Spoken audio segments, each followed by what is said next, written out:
मूसा अलैहिस्सलाम की फतेह, समझ लिया हक की फतेह और ना हक की शिकस्त पर यहूद जो थे रोज़ा रख रहे थे, खुशियों का इजहार करते थे, जैसे उनका करने का तरीका था कर रहे थे। हुजूर सल्लल्लाहु अलैहि वसल्लम ने ये नहीं देखा कि ये तो काफिर हैं, अहले किताब हैं, मतलब किताब को नहीं मानते, सही तरीके से कुफ्फार हैं, ये रोज़ा रख रहे हैं, इनके तरीके को मैं नहीं लूँगा, ये नहीं फरमाया। कुफ्फार कर रहे हैं, मैं इस तरीके को नहीं अपनाऊंगा, नहीं, इनका तरीका गलत हो गया, नहीं।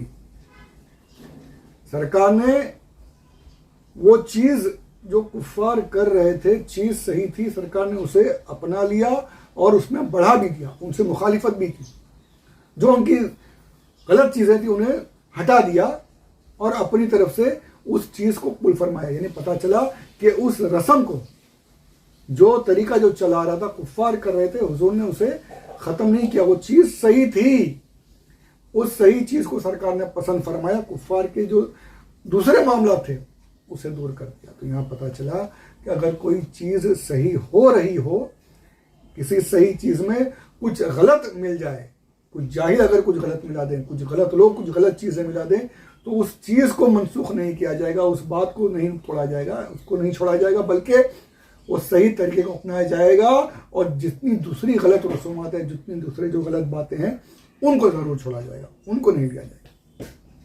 किसी गलत की वजह से, किसी जाहिल की वजह से, किसी अनपढ़ की वजह से, किसी बिदअती की वजह से कुछ गलत बातें अगर हो रही हैं, तो उस जाहिल को बुरा कहा जाएगा, उन गलत चीज़ों को बुरा कहा जाएगा, ना कि उस सही काम को गलत कहा जाएगा। नहीं, आशूरे का रोज़ा रखना बिल्कुल सही था, सरकार ने उसे पसंद फरमा लिया, यहूद के तरीके को मना कर दिया, ये नहीं होगा हमारे तरीके से, चीज़ सही है, सही तरीके से होगी, इसमें और अपनी तरफ से मिला दिया, बढ़ा दिया और उस रस्म को, उस रोज़े को सरकार ने कायम फरमाया।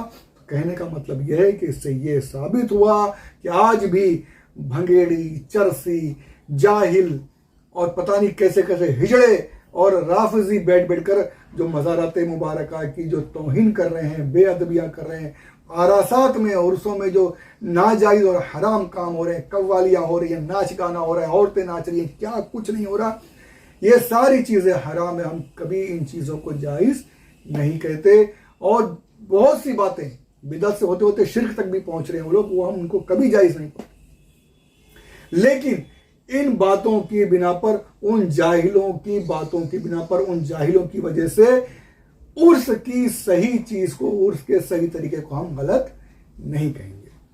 ये सरकार की हदीस से साबित है। रोज़ा रखना सही, आशूरे के दिन रोज़ा रखना सही, सरकार ने उससे पसंद फरमाया, गलत चीज़ों को छोड़ दिया। तो इसी तरीके से उर्स मनाना ये बिल्कुल सही, उसमें सही तरीके से अदब के साथ फैज़ हासिल करना, अल्लाह की बारगाह में दुआ करना, ये बिल्कुल सही। तो हम उर्स को सही तरीके से मनाने को पकड़ेंगे, उन दूसरी जो बुरी रसूमात हैं, जो गलत चीज़ें हैं, जो नाजायज़ हरकतें हैं, उनको हम कभी कबूल नहीं करेंगे, उनका हमेशा हम उनकी मुखालिफत करेंगे और करते रहेंगे। लेकिन उन नाजायज़ रसूमात की वजह से, उन नाजायज़ हरकतों की वजह से हम सही चीज़ को, जायज़ चीज़ को, उर्स को गलत नहीं बोलेंगे। बात बिल्कुल समझ में आ गई, बिल्कुल साबित है हदीस पाक से। अब एक छोटी सी मिसाल, तफसीर नईमी में मिसाल दी है, बड़ी प्यारी मिसाल है कि मस्जिद होती है, अल्लाह का घर है ना, मस्जिद अल्लाह का घर है, मुतबर्रक जगह है। अब उस मस्जिद में कुत्ता घुस जाए, सूअर घुस जाए, आप क्या करेंगे? अरे सूअर आ गया, कुत्ता आ गया, नापाकी हो गई, मस्जिद को तोड़ दो, मस्जिद छोड़ दो, ये करेंगे? नहीं, नहीं करेंगे। आप उस सूअर को, उस कुत्ते को, उस जानवर को बाहर भगाएंगे, नजासत को साफ करेंगे, नापाकी साफ करेंगे, मस्जिद को पाक करेंगे, मस्जिद को छोड़ेंगे नहीं, बुरी चीज को बाहर निकालेंगे, नजासत को, नापाकी को दूर निकालेंगे और मस्जिद की पाकीज़गी, मस्जिद का मकाम, मस्जिद की जो फजीलत है वो वैसे ही कायम रखेंगे और आप उसमें नमाजें पढ़ेंगे। किसी गलत चीज के आ जाने की वजह से आप मस्जिद नहीं छोड़ेंगे। तो बस वही एक बात है कि इसी मिसाल के तरीके से जितने भी जायज़ काम है, उर्स हो गए, मिलादुन नबी का जुलूस हो गया, 11वीं शरीफ, इसमें यकीनन बहुत सी नाजायज़ चीज़ें आ गई हैं, हराम चीज़ें आ गई हैं, जो कहीं पर भी किसी भी अहले सुन्नत की किताब में उसका जवाज़ हम कभी कोई सुन्नी आलिम आप दिखा नहीं सकते कि किसी सुन्नी आलिम ने उसको जायज़ कहा।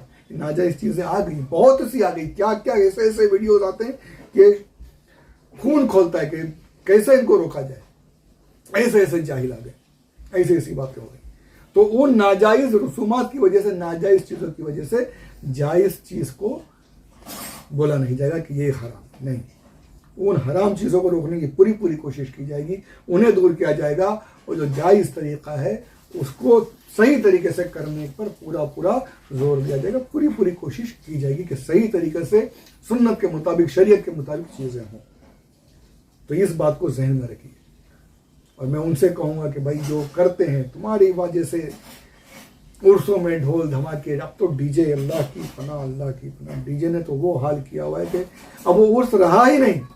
अब तो उर्स जो है वो नाचने का एक जो क्लबों में और वगैरह उसमें होता था बम्बई में, तो वो हो गया है कि रस्तों पर अब वो डीजे के नाम पर नाच रहे हैं। क्या क्या हो रहा, अल्लाह की पनाह। और बोलते हैं बाबा हम पर करम करे, क्या तुम पर लानत करेंगे, इस तरीके से हो रहा है।